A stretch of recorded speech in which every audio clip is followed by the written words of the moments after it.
क्या आपने कभी सोचा है कि भारत की बेटियां एक दिन एनडीए जैसे पुरुष प्रधान गढ़ में इतिहास रचेंगी? जी हां, आज वो दिन आ गया है जब 17 महिला कैडेट्स ग्रेजुएट हुई हैं। पुणे के खड़कवासला में इन बेटियों ने 300 से ज्यादा पुरुष कैडेट्स के साथ कदम ताल की और साबित कर दिया कि नारी शक्ति सिर्फ नारी नहीं बल्कि हकीकत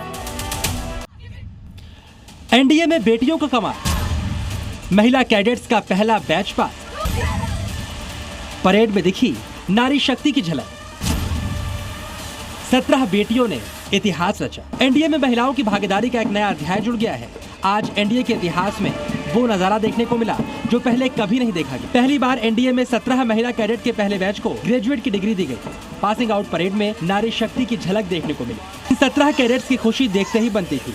सभी ने पुशअप करके अपनी खुशी का इजहार किया, जिसे देखकर लग रहा था हमारी छोरियां किसी से कम नहीं। पासिंग आउट परेड में सभी महिला कैडेट्स का परिवार भी आया। कोई अपनी बेटी का माथा चूम रहा था तो कोई गले लगा रहा था। सभी परिवार वालों के चेहरे एक ही बात कह रहे थे, हमें तुम पर गर्व है।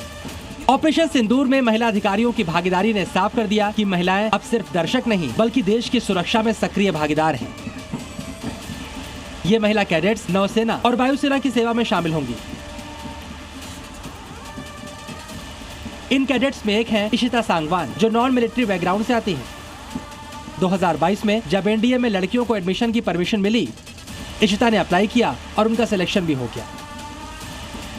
It was tough, but then we always had seniors and officers to guide us. We had instructors to guide us always, and yes, it was amazing journey if I look back. महिला cadets में श्रीति दक्ष के तो खून में ही देश सेवा है। वो इसी विरासत को आगे बढ़ाएंगी। श्रीति के पिता एयरफोर्स में विंग कमांडर रह चुके हैं। श्रीति कहती हैं, जैसा उन्होंने सोचा था, एनडीए का एक्सपीरियंस उससे भी बेहतर रहा। मेरे पापा एक्स एनडीए है। मेरा बहुत प्रिविलेज था कि मैं अपने पापा की सेम स्कॉन हंटर्स कॉन ज्वाइन कर पाई थी, तो मुझे लगता है मैंने अपने पापा को प्राउड किया। मेरी सिस्टर भी एयरफोर्स में है। सारी एक्टिविटीज़ होती हैं यहाँ पे, ड्रिल, पीटी, स्विमिंग, इक्विटेशन, तो हमें एक मल्टी पर्सनालिटी रोल में डालते हैं।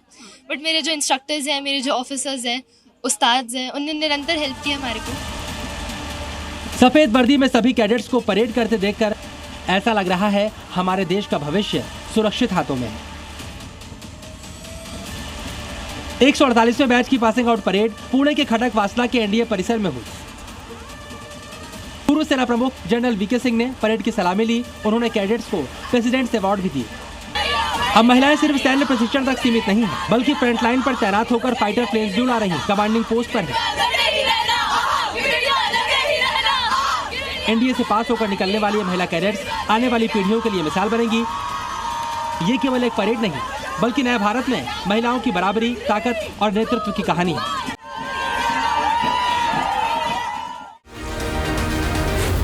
Zee News।